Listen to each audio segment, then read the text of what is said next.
Hello friends, welcome to computer solution. Computer solution में आपका स्वागत है। हेलो फ्रेंड्स, आज हम आपके साथ शेयर करेंगे MS टॉर्च का सेकंड पार्ट। हमने फर्स्ट पार्ट में ऑपरेटिंग सिस्टम क्या है और उसकी हिस्ट्री क्या है उसके बारे में बात की थी। आज हम बात करेंगे आपसे MS टॉर्च के सेकंड पार्ट की। इसके बाद अंदर बात करेंगे हम ऑपरेटिंग सिस्टम के कौन कौन से फंक्शन होते हैं, उसके क्या एडवांटेज और क्या डिसएडवांटेज होते हैं। तो चलिए स्टार्ट करते हैं वीडियो को आगे।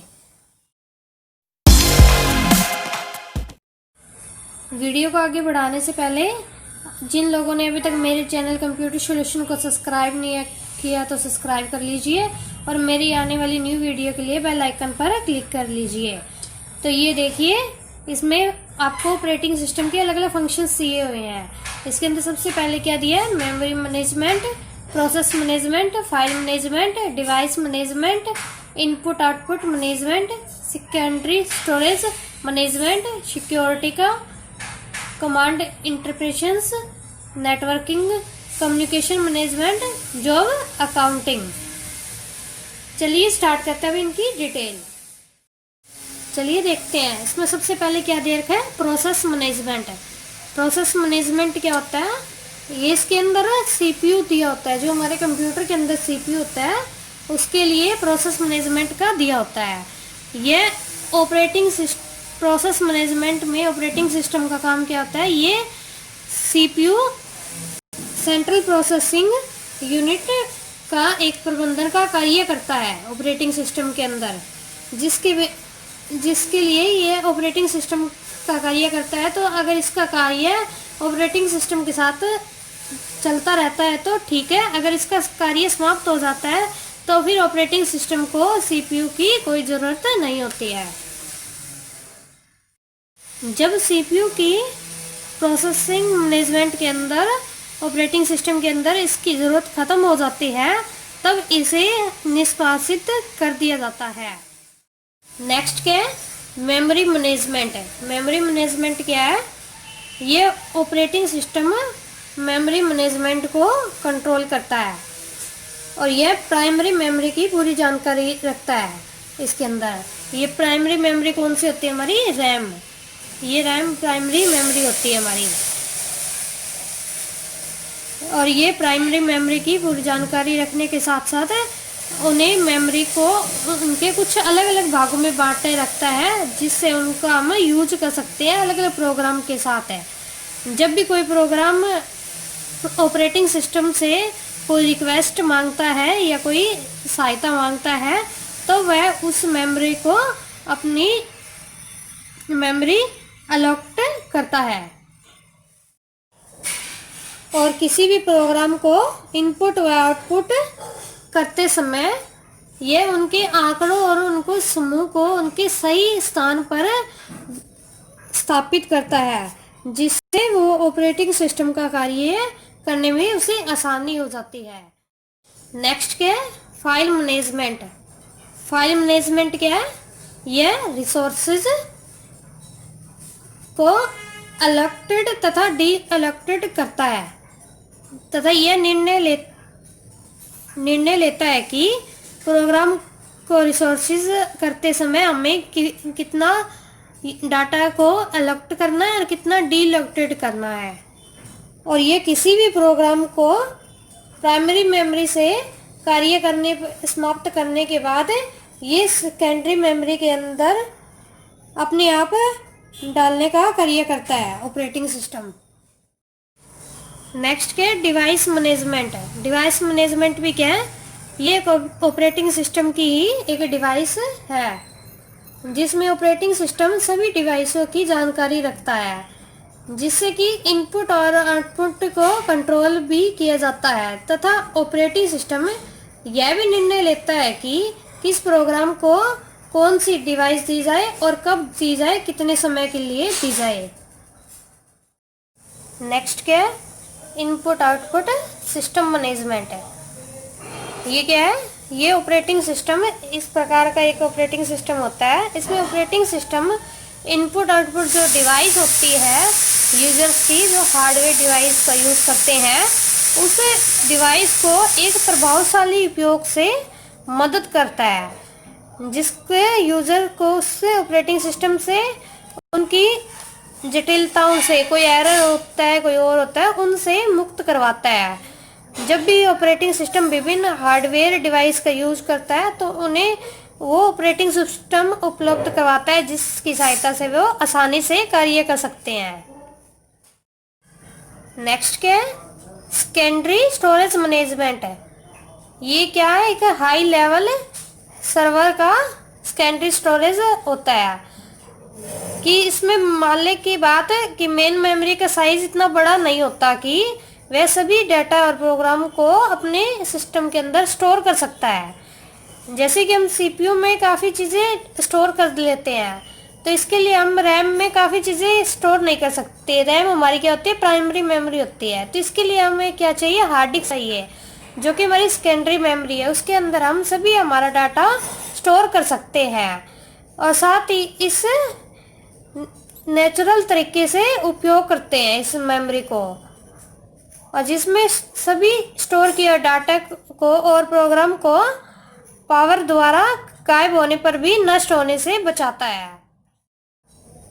अतः कंप्यूटर सिस्टम में मेन मेमोरी में स्टोर डाटा और प्रोग्राम को स्थायी रूप से स्टोर करने के लिए सेकेंडरी स्टोरेज मेमोरी की हमें आवश्यकता होती है कि हम जैसे कोई भी सेव किए बिना कोई फाइल हम सीधी डेस्कटॉप पे ही अब जैसे है हमने ऑन कर रखी है फाइल, अगर अचानक हमारे लाइट चली जाए तो वो फाइल वहीं पर नष्ट हो जाती है। अगर वो जब तक हम उसे सेव नहीं करते हार्ड डिस्क में, तो वो रैम में रहती है, तो वो हमारी फाइल नष्ट हो जाती है। तो इसीलिए हमें उसे हार्ड डिस्क के अंदर सेव करनी पड़ती है, जिससे वो कभी भी पावर जाने पर भी हमारा डाटा और प्रोग्राम सेव रहता है हमेशा के लिए।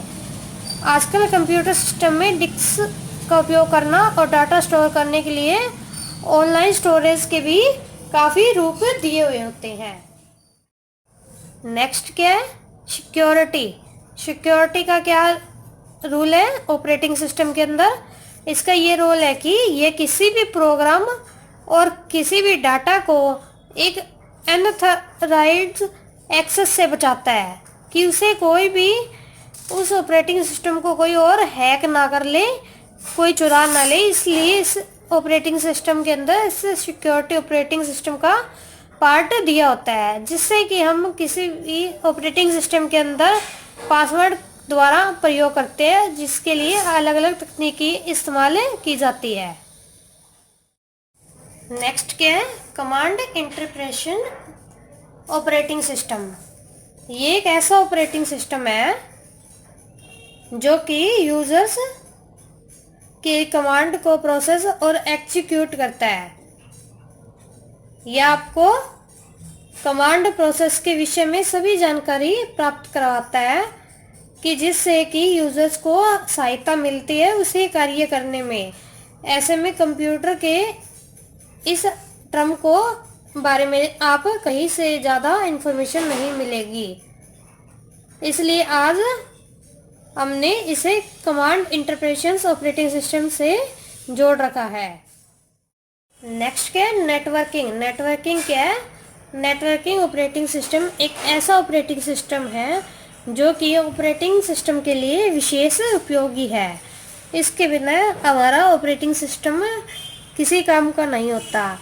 यह नेटवर्किंग ऑपरेटिंग सिस्टम हमारे लिए विशेष रूप से कार्य करता है, जो कि कंप्यूटर को एक नेटवर्क से दूसरे नेटवर्क से जोड़ने के लिए कार्य करता है। नेटवर्क ऑपरेटिंग सिस्टम में यूज़र सभी कंप्यूटर की जानकारी आसानी से ले लेते हैं, जिससे यूज़र किसी भी कंप्यूटर में लॉगिन कर सकता है और अपनी एक फाइल को दूसरी फाइल में कॉपी कर सकता है। नेक्स्ट क्या है? Job accounting operating system. ये ऑपरेटिंग सिस्टम क्या है? ये ऑपरेटिंग सिस्टम कंप्यूटर में विभिन्न प्रकार से कार्य करता है। यह हमें सभी डिवाइस और प्रोग्राम को संभालने के लिए एक अलग से विशेष रूप में कंप्यूटर प्रोग्राम तैयार करता है, जिसे कंप्यूटर का मास्टर प्रोग्राम भी कहा जाता है, इसमें जो अकाउंटिंग मैनेजमेंट को। और इसके अंदर क्या है, ये हम उस प्रोग्राम्स को यूजर्स के लिए टाइम और उसकी यूजता के हिसाब से यूज करवाता है। नेक्स्ट क्या है, कम्युनिकेशन मैनेजमेंट। ये ऑपरेटिंग सिस्टम किस प्रकार का ऑपरेटिंग सिस्टम होता है, यह संचार प्रबंधन एक संगठन के भीतर अलग अलग संगठनों के रूप में बीच में कार्य करता है।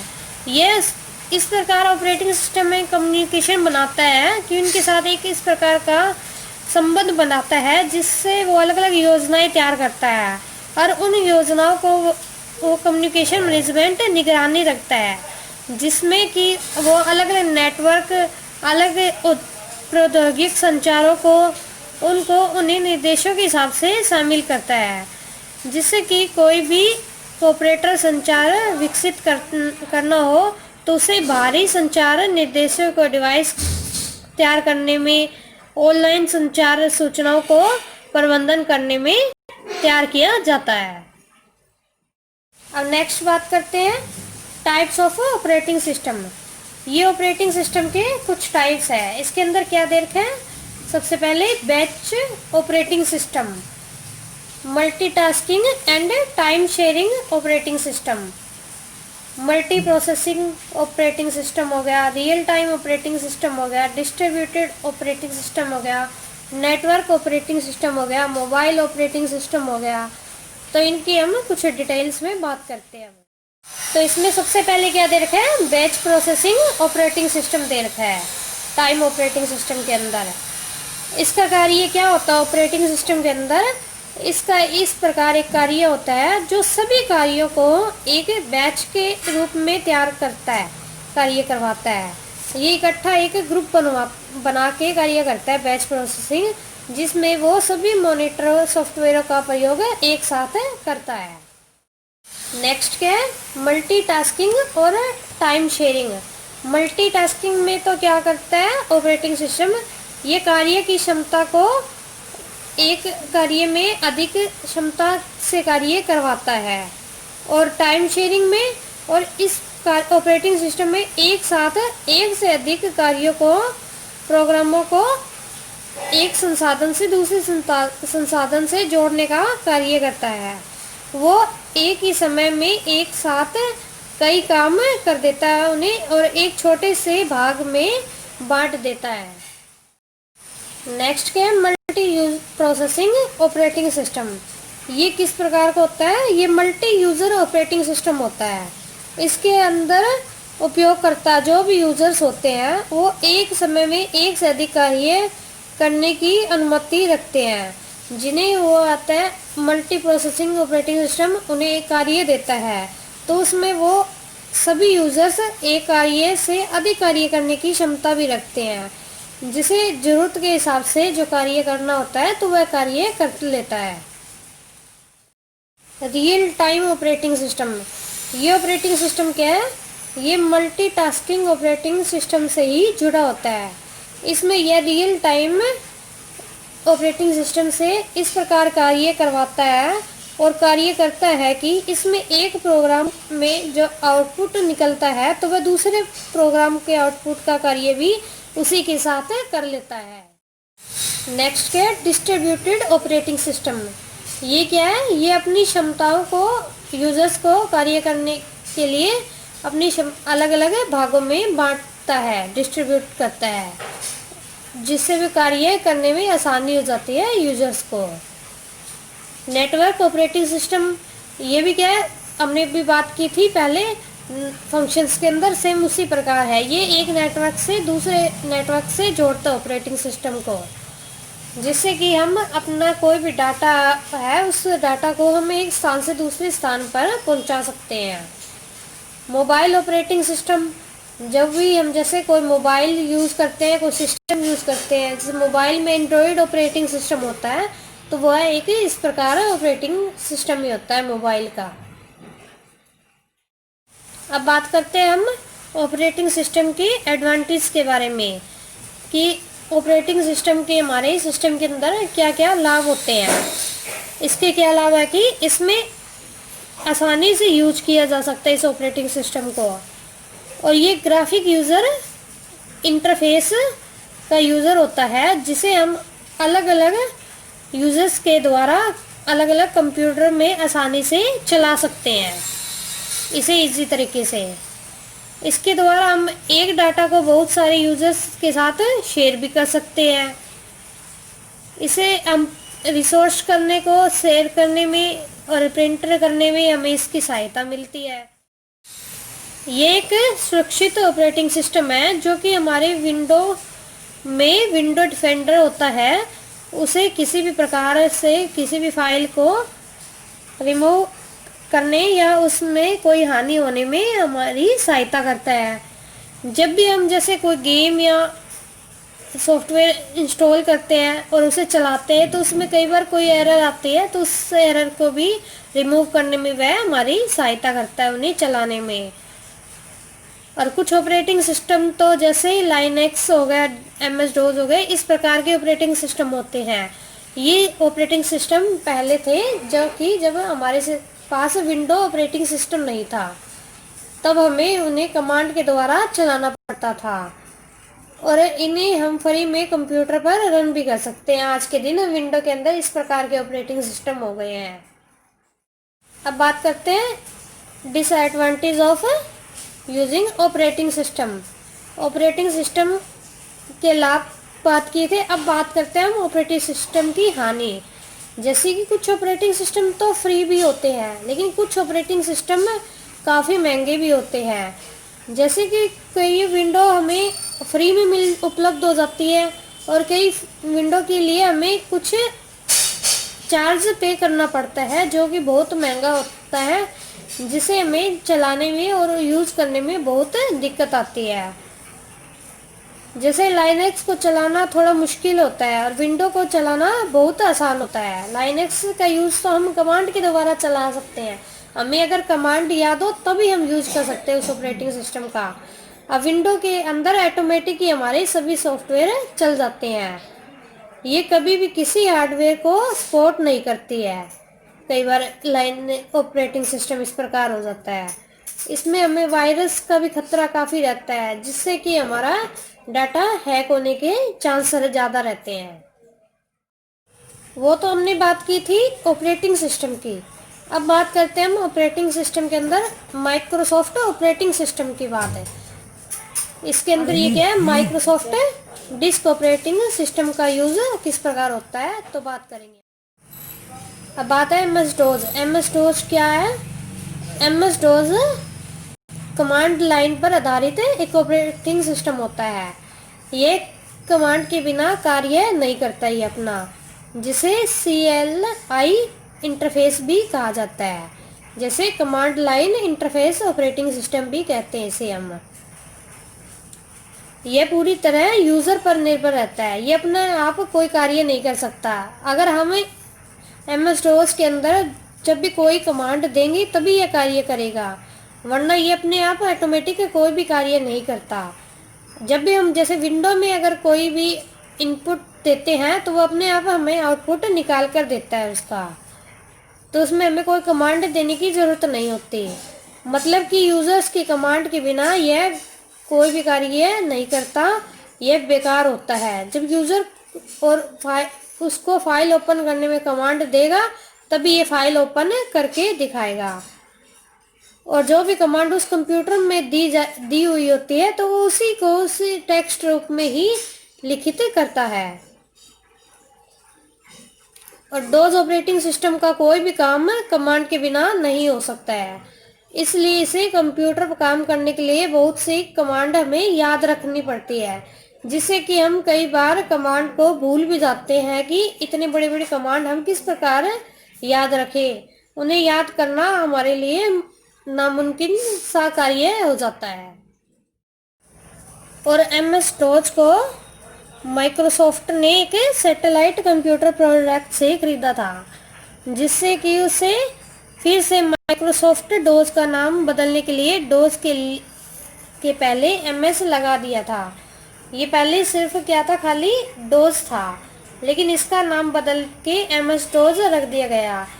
जहाँ से MS का मतलब कुछ नहीं बल्कि माइक्रोसॉफ्ट है, जो कि आज की दुनिया में बहुत बड़ी IT कंपनी बन गई है। अब बात करते हैं हम MS DOS की एडवांटेज के बारे में।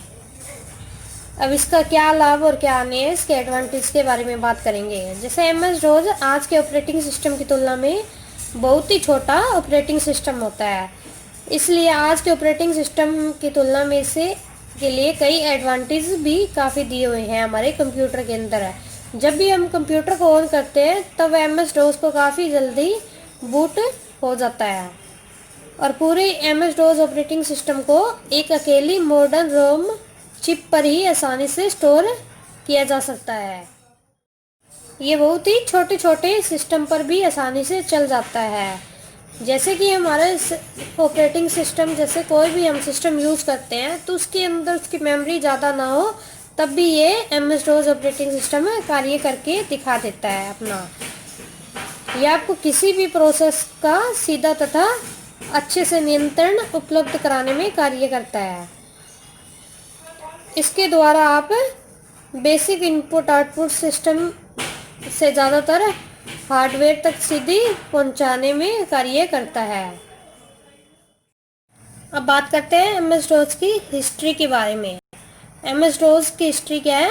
MS DOS की उत्पत्ति दो ऑपरेटिंग सिस्टमों से CP/M और क्याऊ DOS से हुई थी, जिसमें CP/M डिजिटल रिसर्च के गैरी केटले ने 1970 के माध्यम से बनाया था और क्याऊ DOS को सैटेलाइट कंप्यूटर प्रोडक्ट के टॉम पेटरसन ने 1980 में बनाया था।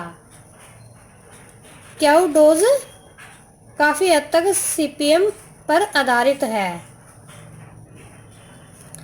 फिर भी 1981 में माइक्रोसॉफ्ट ने सैटेलाइट कंप्यूटर प्रोडक्ट से क्याऊ DOS से खरीद लिया उसे, तो उसका एक नया नाम रख दिया गया। फिर उसका नया नाम क्या रख दिया गया? MS DOS 1.0। फिर से इसे माइक्रोसॉफ्ट ने इसमें बहुत से इम्प्रूवमेंट, काफ़ी सुधार किए हैं, तो जिसके बाद माइक्रोसॉफ्ट ने इसे IBM को अपने नए पर्सनल कंप्यूटर में उपयोग करने के लिए दिया गया और इसे समय के साथ साथ इसमें इस प्रकार बदलाव किए गए कि इस माइक्रोसॉफ्ट DOS के अंदर कि जिससे उसे उन्हें अलग अलग वर्जनों में और अलग अलग टाइम के हिसाब से लॉन्च भी किया गया, जिससे कि हमें कार्य करने में उसे आसानी हो जाए। MS वर्जन में इसमें हमें नेटवर्क के लिए सपोर्टर को करने का कार्य मिला, इसे हमें फ्लॉपी ड्राइव को सपोर्ट करने का कार्य मिला, इसमें हम मल्टीटास्किंग और ग्राफिक्स का सपोर्ट कर सकते हैं। आपने जैसे विंडो 98, विंडो XP भी सुना होगा, ये MS DOS उनके अंदर भी कार्य करने में काफ़ी सहायता करता था। विंडो 98 के अंदर, विंडो XP के अंदर देखने को भी मिला है काफ़ी ऑपरेटिंग सिस्टम में। ये लोगों के साथ काफ़ी मशहूर भी रहा है, जिससे कि लोगों को विंडो XP ऑपरेटिंग सिस्टम चलाने में भी काफ़ी सहायता मिलती रही है। ये तो हो गई हमारे MS DOS की डिटेल। अब बात अगले नेक्स्ट पार्ट में हम बात करेंगे MS DOS कैसे ओपन करते हैं और MS DOS की कमांड को प्रोसेसिंग किस प्रकार करवाया जाता है। अगर आपको मेरी वीडियो अच्छी लगी तो आप मेरी वीडियो को लाइक कर लें, कमेंट कर लें और मेरे चैनल कंप्यूटर सॉल्यूशन को सब्सक्राइब करना ना भूलें और बेल आइकन पर क्लिक कर लें। हम फिर मिलेंगे आपसे नेक्स्ट वीडियो में। धन्यवाद।